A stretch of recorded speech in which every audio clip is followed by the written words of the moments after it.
नमस्कार। चलिए आज एक ऐसी मशीन को डिकोड करते हैं जो हमारी जिंदगी का अहम हिस्सा है, कंप्यूटर। अक्सर इसे सिर्फ तारों और चिप्स का एक डब्बा मान लिया जाता है ना?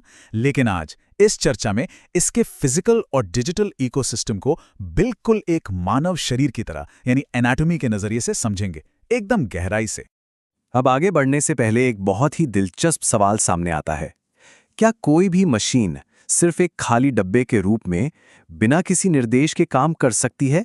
मतलब क्या बिना सॉफ्टवेयर के कंप्यूटर चल सकता है? ये एक ऐसा सवाल है जो इस मशीन की असली सच्चाई तक ले जाता है। और इस सवाल का जवाब एक बहुत ही खूबसूरत रूपक में छिपा है। दरअसल हार्डवेयर और सॉफ्टवेयर का रिश्ता बिल्कुल शरीर और आत्मा के रिश्ते जैसा है। इस नजरिए से देखें तो कंप्यूटर सिर्फ प्लास्टिक और मेटल का ढांचा नहीं है, बल्कि इसमें एक दिखाई देने वाला शरीर है और एक न दिखाई देने वाली आत्मा है जो इसे जिंदा रखती है। इस पूरी चर्चा के लिए हमारा रोड मैप कुछ इस तरह रहेगा। सबसे पहले हार्डवेयर और सॉफ्टवेयर को समझेंगे, फिर कंप्यूटर के मुख्य अंगों की बात होगी, उसके बाद इनपुट और आउटपुट, और अंत में इसके फायदे, सीमाएं और देखभाल के तरीके। तो चलिए शुरू करते हैं। तो बढ़ते हैं अपने पहले भाग की तरफ, हार्डवेयर और सॉफ्टवेयर। देखते हैं कि ये मजबूत आधारशिला कैसे बनती है। यहाँ समझने वाली सबसे अहम बात यह है कि हार्डवेयर पूरी तरह से फिजिकल है। इसे छुआ जा सकता है, महसूस किया जा सकता है। ये कंप्यूटर का शरीर है, जैसे मॉनिटर हो गया या कीबोर्ड। इसके ठीक उलट सॉफ्टवेयर एकदम वर्चुअल है। ये दरअसल निर्देशों का एक सेट है जो आत्मा या दिमाग की तरह काम करता है, जैसे विंडोज ऑपरेटिंग सिस्टम या फिर MS वर्ड। सीधी सी बात है, बिना सॉफ्टवेयर के हार्डवेयर सिर्फ एक खाली बर्तन है, और बिना हार्डवेयर के सॉफ्टवेयर के पास खुद को व्यक्त करने के लिए कोई शरीर ही नहीं है। दोनों का साथ होना एकदम जरूरी है। चलिए अब शरीर और आत्मा की बात से आगे बढ़ते हैं हमारे दूसरे भाग पर, कंप्यूटर के मुख्य अंग। अब एक डॉक्टर की तरह इस मशीन रूपी शरीर को खोलकर इसके अंदरूनी अंगों की बारीकी से जांच की जाए। सबसे पहले बात करते हैं उस चीज की जिसे अक्सर गलती से सिर्फ CPU बोल दिया जाता है। असल में ये एक कंप्यूटर केस या कैबिनेट है। ये केस बिल्कुल हमारे कंकाल और त्वचा की तरह काम करता है। मेटल और प्लास्टिक का बना ये सुरक्षा कवच मदरबोर्ड से लेकर पावर सप्लाई तक हर एक नाजुक और ज़रूरी अंग को बड़ी हिफाजत से अपने अंदर समेटे रहता है। अब जैसे हर शरीर को एक नर्वस सिस्टम की ज़रूरत होती है, बिल्कुल वैसे ही कंप्यूटर की बैकबोन यानी रीढ़ की हड्डी होता है उसका मदरबोर्ड। ये एक बड़ी सी सर्किट प्लेट होती है, और मज़ेदार बात यह है कि इसी पर सारे पोर्ट्स और स्लॉट्स होते हैं जो CPU, मेमोरी और हार्ड ड्राइव जैसे हर एक पुर्जे को आपस में जोड़ते हैं ताकि उनके बीच बिना रुके बातचीत हो सके।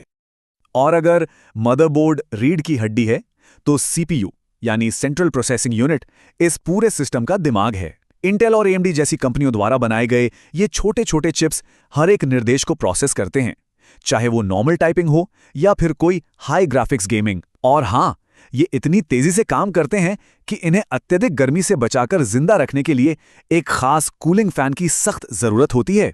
कभी कभी तो इस फैन की आवाज एकदम छोटे जेट इंजन जैसी लगती है। कंप्यूटर की याददाश्त का फंडा भी बड़ा दिलचस्प है। एक तरफ होती है रैम, जो एक तरह की शॉर्ट टर्म मेमोरी है। ये काम तो बहुत तेजी से करती है, लेकिन इसकी याददाश्त पूरी तरह बिजली पर टिकी है। अचानक पावर कट होने पर सेव न किया गया काम उड़ जाना, ये एक ऐसा दर्द है जो लगभग हर किसी ने झेला होगा। वहीं दूसरी तरफ है स्टोरेज यानी हार्ड डिस्क या SSD। ये लॉन्ग टर्म मेमोरी है। यहाँ ऑपरेटिंग सिस्टम और ज़रूरी फाइल्स हमेशा के लिए सुरक्षित रहती हैं, चाहे बिजली रहे या ना रहे। अच्छा, धड़कते हुए दिल के बिना भला कोई भी शरीर कैसे काम करेगा? SMPS असल में कंप्यूटर का दिल है। इसका काम दीवार के सॉकेट से आ रहे 220 वोल्ट वाले AC करंट को लेना, उसे कंप्यूटर के लायक 12 वोल्ट DC करंट में बदलना और फिर बिल्कुल सही मात्रा में बिजली हर एक हिस्से तक पंप करना है। ये काम इतना सटीक होना चाहिए कि थोड़ी सी भी चूक होने पर पूरा का पूरा सिस्टम जलकर राख हो सकता है। अंदरूनी अंगों को अच्छे से समझने के बाद अब बढ़ते हैं तीसरे भाग की ओर, इनपुट और आउटपुट। देखते हैं कि ये इलेक्ट्रॉनिक दिमाग बाहरी दुनिया से कैसे जुड़ता है। तो इनपुट डिवाइसेस असल में इस मशीन की इंद्रियां यानी सेंस ऑर्गन की तरह काम करते हैं। कीबोर्ड और माउस से इसे स्पर्श का एहसास होता है, स्कैनर कागज को पढ़ता है, और वेबकैम और माइक्रोफोन इसे देखने और सुनने की ताकत देते हैं। इन्हीं उपकरणों के जरिए बाहरी दुनिया की सारी जानकारी और कमांड्स सीधे प्रोसेसर के दिमाग में फीड की जाती है। और इसके ठीक उलट आउटपुट डिवाइस सिस्टम की आवाज और अभिव्यक्ति हैं। जब प्रोसेसर डेटा पर अपना काम पूरा कर लेता है तो नतीजे बाहर कैसे आएंगे? मॉनिटर के जरिए विजुअल्स दिखते हैं, प्रिंटर से कागज पर हार्ड कॉपी छापी जाती है और स्पीकर से आवाज बाहर आती है। मतलब ये वो साधन है जिनसे मशीन हमारी भाषा में हमसे बात करती है। अगर कंप्यूटर के विजुअल चेहरे की बात करें तो सबसे पहले मॉनिटर का ही नाम आता है। ये देखना सच में अद्भुत है कि तकनीक ने कितनी लंबी छलांग लगाई है। एक समय था जब बहुत भारी भरकम पूरी टेबल घेरने वाले CRT मॉनिटर्स हुआ करते थे, लेकिन फिर मॉनिटर ने जैसे एकदम से डाइट पर जाने का फैसला किया और आज बेहद पतले शानदार LCD और LED फ्लैट पैनल स्क्रीन्स मौजूद हैं जो बहुत ही कम जगह लेते हैं। अब इस चर्चा को समेटने की ओर बढ़ते हैं। हमारा चौथा और आखिरी भाग है फायदे, सीमाएं और देखभाल, क्योंकि किसी भी शरीर को स्वस्थ रखने के लिए उसकी हिफाजत तो जरूरी है। देखा जाए तो हार्डवेयर और सॉफ्टवेयर दोनों की अपनी अपनी ताकत और कमजोरियां हैं। हार्डवेयर काफी टिकाऊ होता है और इसके पुर्जे बदलकर इसे अपग्रेड भी किया जा सकता है, लेकिन इसे धूल, मिट्टी या गिरने से होने वाले फिजिकल डैमेज का बहुत बड़ा खतरा रहता है। दूसरी तरफ सॉफ्टवेयर की खूबी है कि इसे फटाफट अपडेट किया जा सकता है, पर इस आत्मा को हमेशा अदृश्य दुश्मनों यानी डिजिटल वायरस, हैकिंग और बग्स कटर सताता रहता है। तो फिर इनकी रक्षा कैसे की जाए? इसके कुछ बहुत ही आसान और काम के स्टेप्स हैं।